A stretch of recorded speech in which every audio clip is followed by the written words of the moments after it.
Good evening, I'm Liyana Hassanel. Welcome to Bizworld. Foreign buying of Malaysian equities extended for the fifth week and jumped to 67.9 million ringgit last week from 1.4 million ringgit the prior week. MIDF research said local institutions and retailers were net sellers and net buyers respectively, amounting to 329.7 million ringgit and 314.3 million ringgit. Meanwhile, foreign investors were net buyers to the tune of 14.97 million ringgit, despite sentiment turning negative following the announcement of the one-off Cukai Makmur under Budget 2022. It seems that foreign investors were unperturbed by the announcement and continued to be net buyers of the local market. MIDF added that the largest foreign inflow was recorded last Friday to the tune of 87 million ringgit, and the retailers were net buyers every day of the week.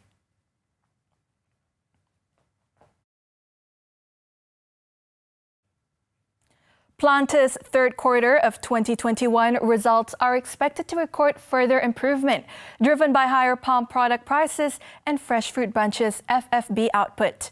According to Hong Leong Investment Bank HLIB, plantation players with larger exposure in Indonesia will post bigger increases in their realized CPO prices in third quarter of this year. This was largely due to the revised CPO levy structure in Indonesia. Planters with high plantations exposure in Indonesia include Genting Plantations, IJM Plantations, and TSH Resources. HLIB believes most plantation players will report better third quarter performance due to higher CPO price. Moody's Analytics expects the current supply chain disruptions, chip shortage, energy crisis, labor shortages are going to get worse before they get better. Efforts to diversify and localize the supply chain are underway, but will take some time to bear fruit. For the investors, the margins for companies that rely primarily on labor and raw materials that are in short supply will be squeezed. Conversely, companies that require less of those concrete inputs will likely outperform. Moody's also noted that governments around the world are doing what they can to alleviate these disruptions.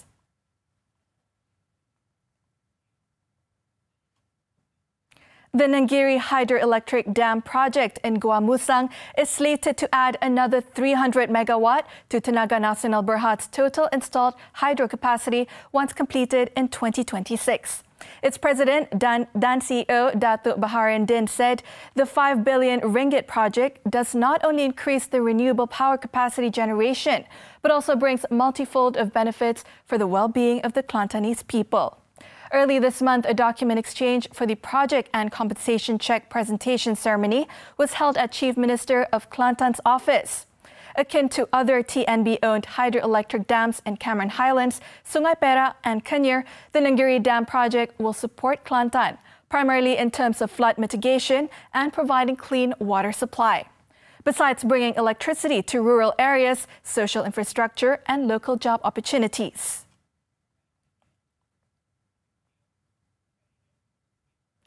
Institut Jantung Negara IJN is building a new healthcare facility scheduled to complete in 2026 to fulfill high demand and enhance patients' experience. The overall development is built in two phases, with the first being a 5-story building with a contract value of 75 million ringgit. Awal is first quarter of 2023. Yeah. So as usual, before that, if the normal documentation process too, yeah, the tenders all will be at least 6 months. 6 months. About 6 months before that, yeah. So we still have another 2+ more years for us to finalize, yeah, kita punya design, yeah, and planning for the new block of phase 2.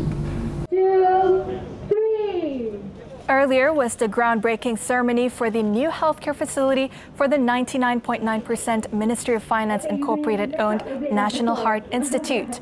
The first phase will see a multi-story car park, centralized kitchen, childcare and surau. While the second phase, an 11-story hospital block accommodating 120 beds and new medical facilities, of which the contract value is still being negotiated.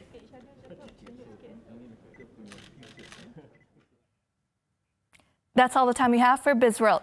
I'm Liyana Hassanel. Thank you for watching and keep tuning in to TV3.